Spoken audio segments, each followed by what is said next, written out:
Добро утро, приятели! Вчера във видеото ви показах как се отбих до Роз да върна някои неща, а днес ще ви покажа какво си взех. Опитах се да не прекалявам с покупки, които нямат смисъл, затова взех само няколко неща за начо, също така няколко есенни свещички, малко self-care продукти и няколко дрежки. Аз никога не съм харесвала да давам много пари за ежедневни и незначителни неща.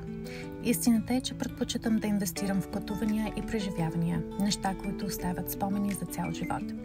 Парите винаги могат да се изкарат отново, но времето, което минава, никога не се връща. Не ме и впечатляват скъпите чанти, марковите обувки или последните модни прищевки.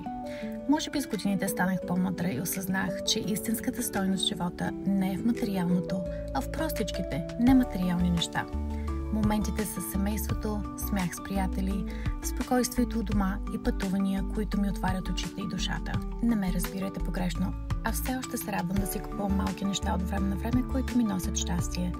Просто вече избирам да не давам куп пари за неща, които са временни и бързо губят стойността си. Предпочитам да инвестирам в нашия дом, където прекарваме по-голямата част от времето си и обичам да го правя възможно най-уютен, спокоен и чаровен. А вие на какво мнение сте? Харчите ли за вещи или за преживявания? Начо беше щастлив с новите си подаръци. Както винаги, приятели, пожелавам ви страхотен ден и ще се видим отново скоро.